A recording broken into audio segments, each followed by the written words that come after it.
तो दोस्तों जमीन ज्ञान चैनल में आप सबका बहुत बहुत स्वागत है। आज हम लोग एक इम्पोर्टेंट कॉन्सेप्ट को सीखने वाले हैं। वो क्या है दोस्तों? जीरो को भागा एक से देंगे उसका रिजल्ट क्या होगा। यह बहुत ही इम्पोर्टेंट है। अक्सर स्टूडेंट्स इसमें कंफ्यूज होते हैं, तो आज की इस वीडियो में हम लोग क्लियर करने वाले हैं। तो चलिए वीडियो को हम लोग शुरू करते हैं। सबसे पहले हम लोग आंसर जान लेते हैं दोस्तों। जीरो को भागा एक से देंगे तो आपका आंसर आएगा जीरो, ठीक है ना दोस्तों? यह आपका आंसर है। वह कैसे आ रहा है वो चलिए हम लोग देख लेते हैं। सबसे पहले मान लीजिए 20 को भागा हम लोग 5 से दे रहे हैं, ठीक है ना? तो आंसर क्या होगा? 20 को भागा 5 का टेबल 5 का टेबल 20 कितना बार में आता है? 4 बार में आता है, ठीक है ना दोस्तों? तो 5 चौके 20 होता है, तो 4 यहाँ लिख दिए। अब देखिए इसको प्रूव करना है। प्रूव किस तरह? ऊपर में कितना है? 20 लिखा हुआ है। तो और देखिए इसको क्रॉस मल्टीप्लिकेशन करेंगे तो क्या होगा? 20, तो 4 गुने 5 करेंगे तो 20 आ जाएगा दोस्तों। तो मतलब यहाँ भी 20 बराबर है, यहाँ भी 20 बराबर है। तो इसी टाइप से हम लोग मान लेंगे ऊपर ए है नीचे बी है और बराबर में आपका सी के बराबर है ए बी, ठीक ना दोस्तों? तो देखिए अब बी और सी को गुना करेंगे तो ए के बराबर आना चाहिए। यहाँ आपको हम लोग को एक फार्मूला है, इसको ध्यान में रखना है। मतलब यहाँ पे जैसे आपका दिया था 20 है, मतलब 4 और 5 को गुना कर रहे थे 20 टोटल आ रहा था। इसी टाइप से बी को गुना करेंगे सी से तो ए के बराबर आना चाहिए, ठीक ना? तो चलिए वही देखते हैं।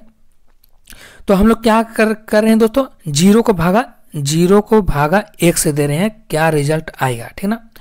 तो देखिए हम लोग क्या जान रहे हैं? ऊपर वाला को ए का वैल्यू कितना दिया हुआ? ऊपर वाला जानते हैं 0 दिया हुआ है, और बी नीचे है, बी का वैल्यू कितना दिया? एक दिया हुआ। तो सी का वैल्यू हम लोग को पता नहीं है, ठीक ना? सी का वैल्यू पता नहीं है। तो यहाँ पे इसी टाइप से हम लोग को पुट करना है दोस्तों। तो यहाँ पे देखिए ए का वैल्यू 0 दिया है, बी का वैल्यू 1 दिया हुआ है। अब हम लोग को पुट करना है। तो देखिए यहाँ पे आपका ए गुने बी गुने सी लिखेंगे, ठीक ना दोस्तों? ए का वैल्यू हम लोग को 0 दिया हुआ है, बी का वैल्यू 1 दिया हुआ है, सी का वैल्यू कुछ नहीं दिया हुआ है। तो हम लोग अभी कुछ नहीं पुट करेंगे। अब मान लेते हैं सी का वैल्यू हम लोग कितना दोस्तों? मान लेते हैं सी का वैल्यू 0 मान लेते हैं। देखिए अब 0 मानेंगे तब यह 0 के बराबर आएगा। अभी इतना है। अब यहाँ पे सी में हम लोग क्या पुट करेंगे कि 0 आएगा? आप लोग को बताइए दोस्तों। सी में हम लोग क्या पुट करेंगे कि 0 के बराबर आएगा? 0 का वैल्यू पुट करेंगे तब ना 0 आएगा दोस्तों। हम लोग को बराबर करना है। तो यहाँ पे 0 है, तो सी में हम लोग 0 पुट करेंगे तब 0 के बराबर आएगा। मतलब इसका क्या है कि सी में हम लोग 0 पुट करेंगे तो 0 का वैल्यू होगा। इसीलिए आपका सी का वैल्यू कितना होगा? 0 होगा।